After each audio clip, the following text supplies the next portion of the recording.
약을 먹지 않고요. 스타틴이라는 고지혈증 약을 오랫동안 먹고 있었던 환자예요. 여기 피스라 이렇게 생겼죠. 덴처 끼고 있었고요. 이 치아 루트 남겨놔가지고 이제 뭐 뼈 흡수하는 것을 방지하기 위해서 이렇게 하시잖아요. 이렇게 이제 놔두고, 근데 여기에 생겼어요. 반대편에.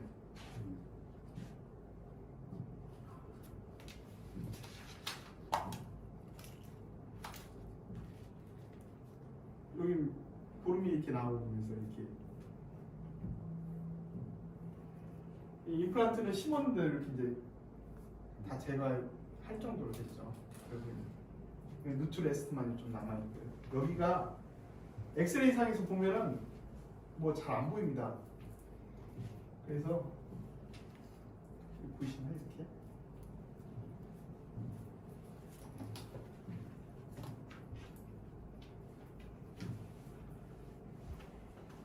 이 환자를 열어서 보게 되면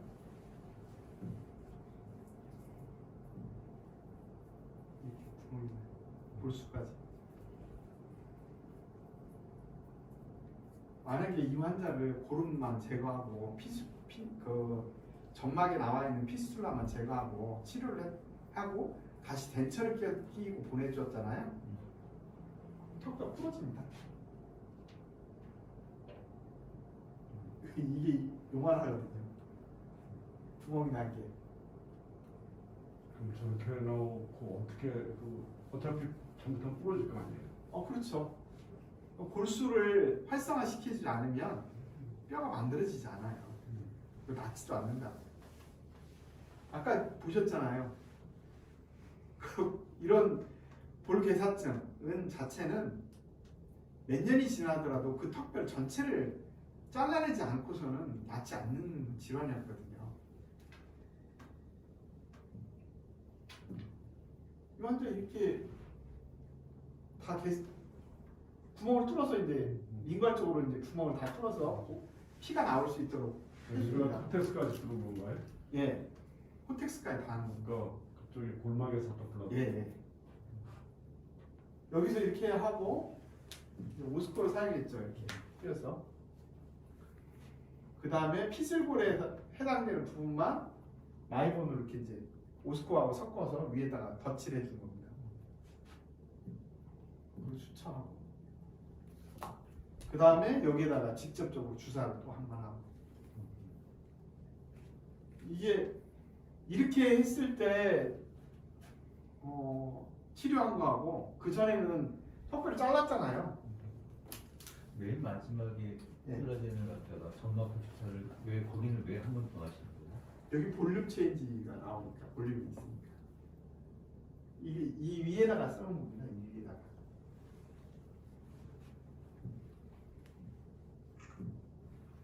이렇게 해서 프렌즈 드레싱 하고 이렇게 이틀 뒤고요. 프렌즈 제거하고 여기 보시면 이렇게 소프트 티슈가 생기죠. 일주일 뒤의 모습입니다. 이 스티치아웃 하고 난 다음에 일주일 뒤의 모습이고요. 일주일 지나서도 원래는 고름이 막 나올 수도 있어요. 스티치는 너무 빨리 하는 거 아닌가요? 일주일이면 합니다. 보통 이제 4주 이상 그냥 놔두기도 하고 그렇지만 틀니 환자이기 때문에 결국에는 틀니를 또 만들어줘야 되거든요. 임플란트를 심어야 되기도 하고요. 그럼 어떻게 하시겠어요? 저 심는 게 문제가 아닌데. 심는 것도 가능하고 이제는 이렇게 나오면 저렇게 됐을 때 어느 정도 한 저희가 3개월 기다립니다. 3개월 정도면은 3개월 기다리면 임플란트 심어요. 디펙트 사이드에 예, 그게 한 4cm 정도 된 것 같은데. 예. 여기서부터 여기까지니까 지금 이게 아까 3번 정도 되잖아요. 3번 앞에서부터 시작해서 여기 5번까지 가야 했으니까. 5번이었어요 이쪽이요? 예, 이쪽에서부터 여기까지. 그 편화는 어떻게 해요? 맨 편화는? 맨디블 캐나ル까지는 안 갔죠. 안 갔어요? 예, 맨디블 캐나ル 5번에서 에이펙스 비슷할 방향이 있잖아요. 보시면 결국에는 뭐 이런 얘기를 이제 골수에다가 직접 이렇게 이제 주사를 하는 거고요. 다른 환자들 이제 한번 볼게요. 이 환자는 좀 수도 없는 환자를 했기 때문에 이 환자는 이제 뭐 무치약 부위에 똑같이 멀티플 보면 이제 무치약 환자인데 보이시면 여기가 이렇게 무치약에서 이렇게 발생합니다. 골수에 부어가지고 오셨죠? 틀니만 꼈는데 결국에는 이제 이 환자도 보이시면 골수가 이렇게 퍼져 있다는 거예요. 턱뼈 전체.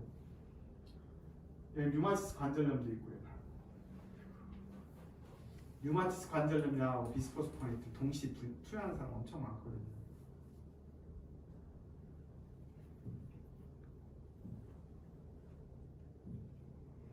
위안자님 위에도 다 제거하고요. 다 제거하고 뭐 틀니도 다 제거하고 이렇게 골수도 다 제거하고요. 이 환자는 BMP를 일정 정도는 사용해봤어요. BMP만 사용하면 안 됩니다. BMP는 BMP에다가 트리칼슘 포스페이트가 코팅돼 있잖아요. 나중에는 이게 3주간 유지하지 않아요. BMP가. 그래서 뼈를 만들지 못하는 거예요. BMP가 좋지 않느냐라고 얘기를 하는데 BMP는 하이드록시 아파테트나 베타TCP 때문에 망한 거예요. 베타TCP가 계속 남아있고요. BMP는 24시간에서 48시간 이내에 다 없어져요. 의미가 없는 거죠. BMP를 사용하더라도 오스코어를 같이 사용해야 돼요. 아까 스카폴드라고 하는 골수에서 계속 굳도록 하는 그 기간 동안이 3주간인데 3주간 없어지지가 않아요. 오스코어는.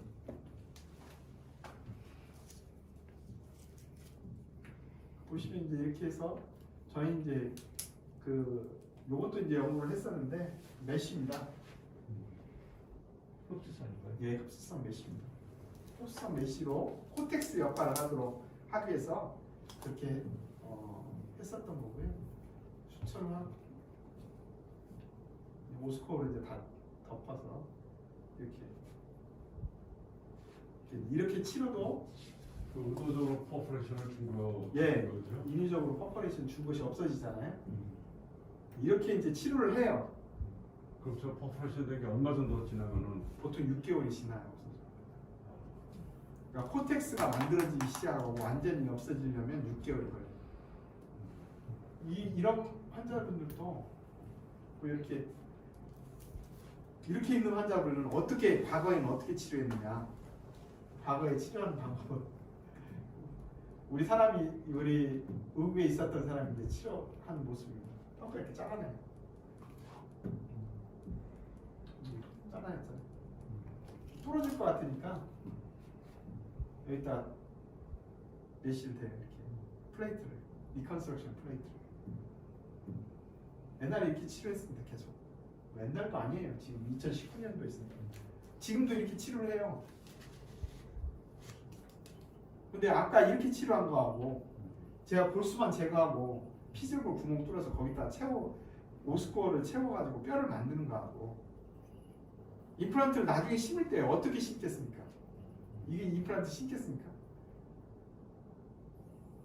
차원이 다르다는 거예요. 기본적으로 그러면 오스코어에서 그라프트하는 부분도 안정될 때까지는 프랙처가 될 수 있는 가능성을 막아야 되잖아요. 예. 그럴 때는 어떤 식으로? 그럴 때는 타이타늄에 타이타늄 플레이트를 길게 하나 대기도 합니다. 그런 경우도 있어요. 제가 케이스가 워낙 많기 때문에 이 환자는 쭉 넘어갈게요. 이 환자를 이 환자인데요. 여기 보면 이 써가지고 고름이 계속 나오잖아요. 다 뺐습니다. 다 빼면서 보니까 보름 나오면 이게 보름 나와. 골수를 이렇게 긁어내니까 보름이 나오잖아요. 골수에 보름이 가득 차 있는 겁니다. 이 환자는. 그게 다 긁어냈어요. 싹 긁어내고 이 환자는 다 긁어내고 여기 오스코어랑 BMP랑 오스코어 지금 쓰고 있는 모습입니다. 오스코어 섞고 있죠. 섞어서 쭉 뿌리죠. 그럼 캐날 주변은 어떻게? 캐날 주변은 오스코 플러그 있습니다. 플러그. 이제 오스코 T라고 나옵니다. 그 솜처럼 생겼어요. 콜라겐이. 거기를 솜으로 이렇게 깔아줘요. 밑에 그 인페리 알베올라 캐날이 나오면 네. 그 위치에 깔고 다시 오스코를 뿌려요. 네. 그리고 난 다음에 코텍스 부분만 그 마이본으로 살짝 덮어주는 거예요. 아, 제 말은 거기 이제 감염된 조직까지 긁어야 되는데 다 긁으면 똑같이. 근데 그 신경은 그대로 남아 있어요. 눈에 보이죠. 근데 케이스 바이 케이스로 문제가 늘 생기기도 하고 뭐 너브를 잘라내기도 하죠. 워낙 염증이 많으면. 그러면 이제 감각이 없는 겁니다. 근데 아니 그렇게 자르는 직접적인 거 트라우마티하지 않는데도 조심스럽게 하더라도 넘니스 넘니스는 기본적으로는 그 위에 파사이티스만 일정도 없애줘도 그 염증은 제거되고요. 그 다음에 넘니스 자체가 돌아오는 기간은 3개월 걸립니다.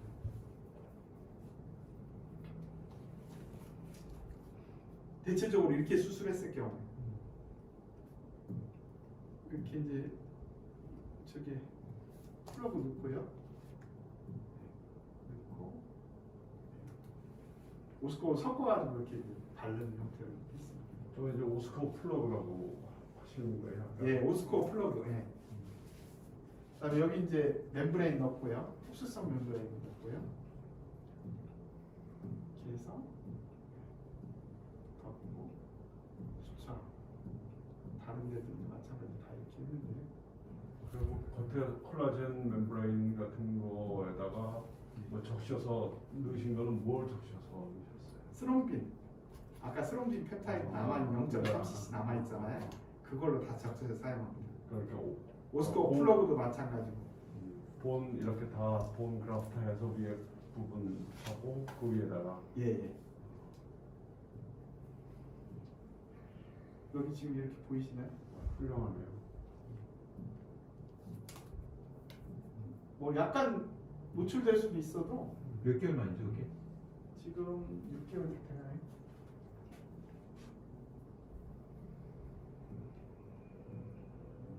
약간 노출될 수 있잖아요. 이거. 요거는 이제 제거하면 됩니다. 약간 노출된 거 제거하면 깨끗하게 밑에 뮤코사가 자라고 있어요. 완전히 드러냅니까? 아니면 노출된 부분만 잘라서? 노출된 부분만. 잘라서. 예.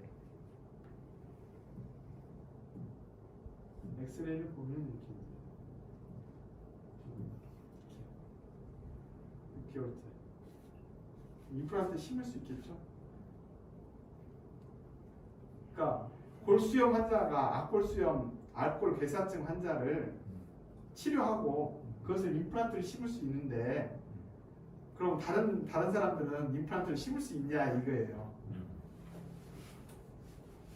저는 그 성공과 실패를 보는데 임플란트를 심느냐 못 심느냐 그리고 임플란트 심어서 이것을 성공할 수 있느냐 없느냐의 차이거든요. 오스텔이고 이거하고는 아무 상관이 없이요. 그 사람들은 오스텔을 해도 임플란트는 실패해요. BMP를 써도 실패한다고요. 그냥 BMP만 쓰게 되면.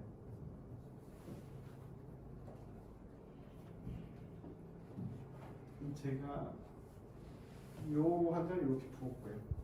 똑같은 환자인데 2019년인데 2차 밑에 이렇게 이제 다 나가 있는 상태입니다. 여기 보이시죠? 저 본스캔은 어디 해부학사 등 해부학과에서 찍는 겁니다. 해부학과 방사선과에서 신청을 하시면 됩니다. 보통 서울에도 방사선 과가 있거든요. 네. 그 일반 반사선과가 있어요. 그 해부학 사진을 찍어달라고 하면 이렇게 찍어줍니다.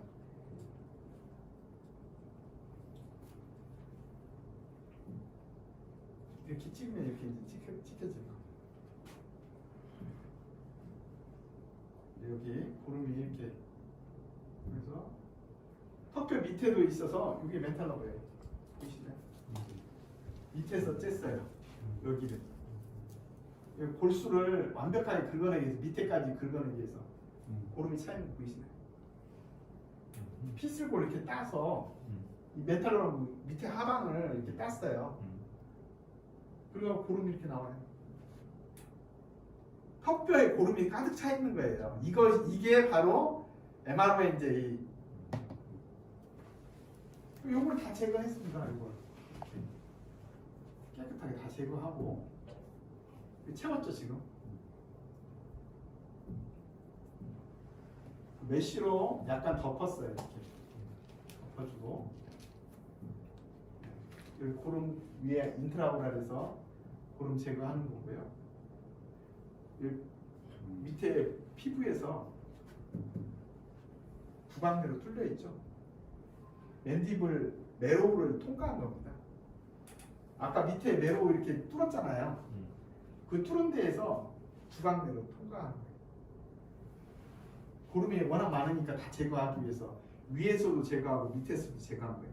위에서는 치아를 빼고 알베올라 본 레벨에서 레벨만 남겨두고 그 메로우를 그 굴착기 빠듯이 그 가랑이 이렇게 파듯이 거기만 제거를 한 거고요. 밑에서는 이 코텍스를 빼가지고 여기 밑에를 다 제거하고. 그게 코티칼은 어떻게 처리해요? 코티칼은 버립니다. 왜냐하면 이걸로 사용하면 되니까.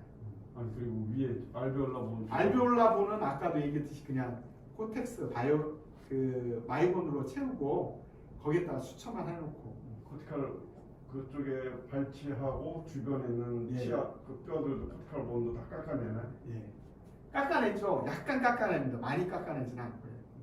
그다음에 골수 자체만 제거하고. 여기는 이제 요걸 사용하기도 했었던 아까 케이스를 보였잖아요. 알베올라본에서는 하게 되면 구강내에서는 자극이 있기 때문에 노출이 될 수밖에 없어요. 한 3개월 지나면 약간 노출돼요. 근데 노출되면 그건 제거하면 되거든요. 이 환자는 밑에는 이렇게 됐고요. 그래서 이렇게 수차하고 여기서부터 여기까지 이렇게 수술한 거 보이시죠? 이렇게 턱뼈 이렇게 잘라내고 위에 부분에서 잘라내고 여기서부터 이렇게 다 잘라내고. 난 하방을 다 긁어낸 거예요. 예. 메탈코라민을 살리면서 임페리 알베올라 로브를 살리면서 이렇게 깨끗하게 잘라고요. 구강내. 이런 환자를 보면 이렇게 여기 이렇게 이 환자는 다 살리고 임플란트를 심어달라고 다시 하더라고요. 여기 2개 임플란트가 있으니까 그 임플란트를 심으라고 했더니 여기다가 이제 2개를 이렇게 심입했거든요. 그래가지고 2개를 더 심입해서 그냥 오버덴치 형태로 해줬습니다.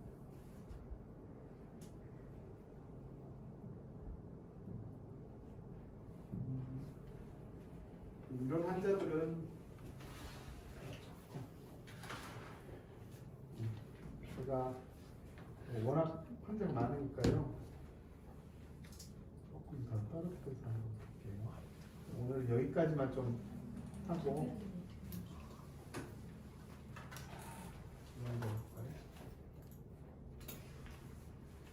보이시나요?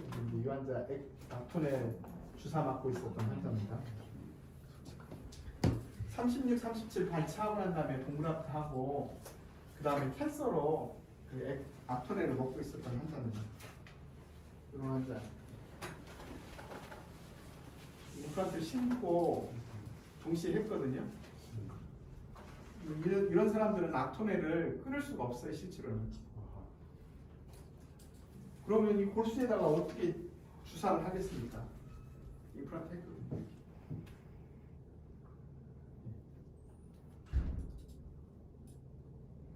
뼈가 골수가 문제가 없잖아요. 원래 골수에 골 괴사가 있어야 되거든요.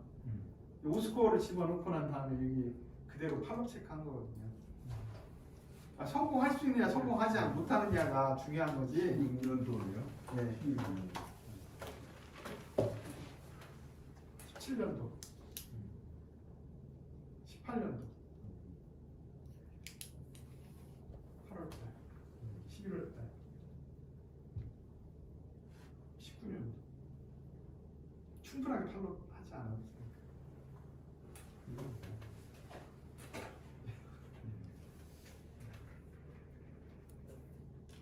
20년.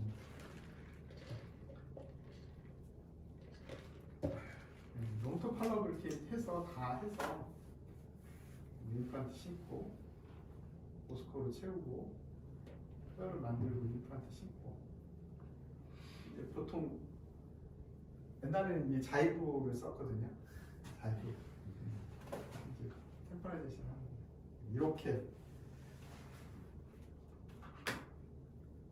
저희가 오늘까지 여기까지만 하고요. 저희가 케이스만 좀 이제 더 뭐 얘기하는 것뿐만 아니라 우리가 전반적으로 이제 얘기를 할 때 오늘 한 것 중에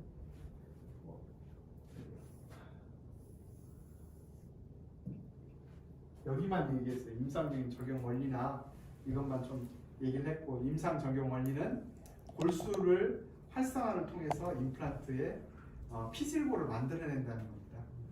가장 큰 원리는. 그리고 오스코어는 뭘로 구성이 되어 있느냐는 얘기를 하지 않았습니다. 다음번에 하면서 이제 그 얘기를 좀 하려고 합니다. 사각동 이식술, 그다음에 약물성 골개사증 여러 가지 케이스하고 약물성 골개사증을 치료하고 임플란트를 심은 케이스. 그러면 더 정확하지 않을까요?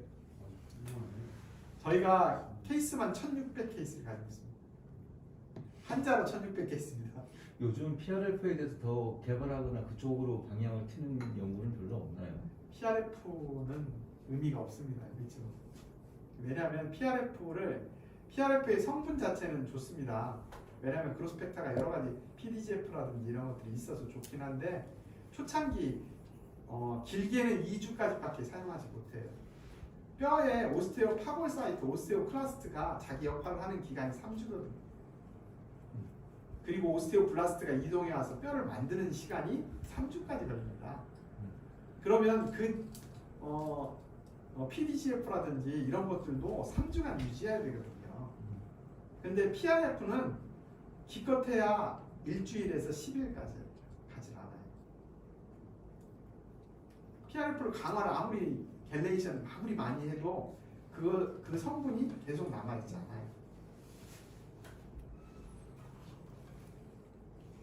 그래서 답은 콜라겐밖에 없는 것 같다는 얘기인가요? 콜라겐에다가 기존의 스롬보노이드 펩타이드가 들어가야 됩니다. 콜라겐만 사용하면 안 되고요.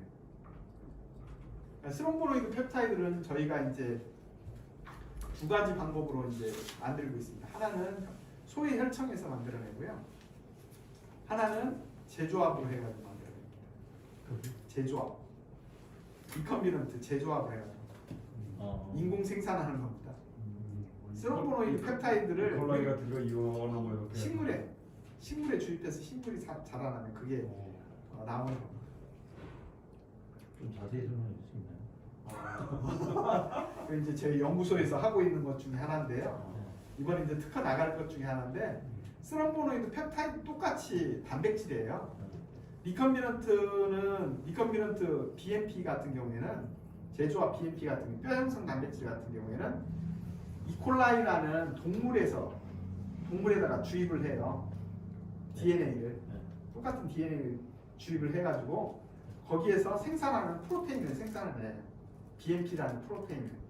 BMP 뭐 2, 4, 7 뭐 어떤 거? BMP2죠. 2? 예, 근데 저희는 생산하는 것을 리컨비넌트 형태의 스롬보노이드 펩타이드를 만들어요. 스롬빈이에요, 스롬빈. 네. 스롬빈도 여러 가지 종류가 있거든요. 그 밴드가 여러 가지 밴드들이 있는데 그 중에서 일부 밴드만을 모아서 하기 때문에 스롬보노이드 비슷하다.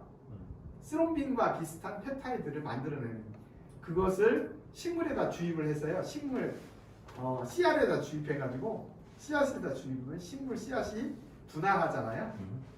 그 분화하면 그 단백질 그대로 추출해가지고 생산해내면 되는 겁니다. 왜 식물에서 나죠? 식물이 동물보다 더 부작용이 적습니다.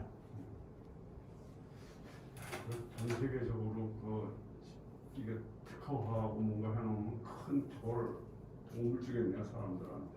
엄청난 도움을 주죠. 왜냐하면 스럼빈 자체가 피를 굳게 하는 거예요. 처음에. 네. 우리가 스럼빈은 여러 가지 스럼빈 얘기 있잖아요. 스럼빈 보면 피브린 오겐을 피브린으로 바꿀 때 스럼빈이 프로스럼빈에서 스럼빈이 돼서 스럼빈이 피브린 오겐을 피브린으로 바꾸잖아요. 그 스럼빈이에요. 네. 근데 그 스럼빈이 밴드가 여러 가지 밴드들이 있습니다. 그건 뭐 있어요? 여하튼 단백질에 그 킬로바이트가 있는데요. 그 밴드들이 여러 가지 밴드들인데 그 밴드들 중에 약효가 있는 밴드가 따로 있어요. 그것만 뽑아서 거기에 해당되는 DNA 구조를 알아내는 겁니다. 네. DNA 구조를 알아내서 그것을 실험실에서 만들어요. DNA 조작을 해요. 네. 가지고 염기서열을 맞춰가지고 그 DNA만 이식을 해요. 어디에다가? 식물 세포의 염색체에다가. 네. 유전자 가위를 통해서 거기를 자르고 그 부분에다 딱 넣어요. 그러면 그게 똑같이 프로테인을 만들어냅니다. 펩타이드를. 스럼빈 펩타이드를 만들어내요. 그러면 결과적으로 안정성이 제일 높죠. 왜냐하면 동물 같은 동물이 경우에 아니기 때문에. 네, 동물 같은 경우에 쓰는 것 중에 하나가 BMP 중에 초셀 햄스터에서 하는 거거든요. 햄스터에서 그 BMP 펩타이드를 만들어내요. 햄스터의 난자에다가 주입해가지고. 네. 아니면 이콜라이 우리 대장균에다가. 그 대장균도 부작용이 있어요. 이제는 햄스터 불법 아닌가요? 못하게 하는 거 아니에요? 아니죠. 햄스터의 난자에서 사요. 그것도 동물 뭐 그것도 그거 이제 다 해결해서 하는 거죠. 윤리위원회 통계에서 이제 하는 거죠. 동물은 좀 더 쉽습니다. 사람보다는. 사람은 어렵고 동물은 쉽고. 그러니까 이제 동물 햄스터의 난자마다 추출해가지고 거기다가 이식해가지고 증폭시켜가지고 파는 거죠. 그러니까 요 난자가 하나가 있으면 원셀이 보통 16, 32 이렇게 64 이렇게 늘어나잖아요. 그만큼 똑같이 늘어나는 거예요. 프로테인이. 근데 햄스터보다는 이콜라이가 더 싸고요. 훨씬 싸요. 근데 식물은 조금 비싸요. 왜냐면 느리거든요. 식물이 이콜라이보다는 느려요. 근데 햄스터 난자보다는 좀 빠릅니다. 부작용 식물 뭐 도대체 뭐 어떤 식물 얘기하는 거예요?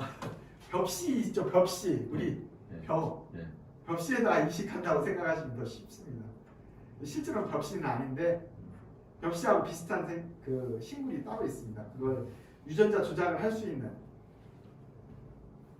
이미 알려진 옥수수 같은 경우에 유전자 조작을 할 수가 있잖아요. 일부 유전자를 조작을 하게 되면 그 크기도 크고 알수도 많은 것을 만들어낼 수 있잖아요. 그러니까 보통 우리나라에서 많이 발전한 것 중에 하나가 식물 유전자 조합을 많이 발전하고 있습니다. 오늘 제가 여기까지 하고요.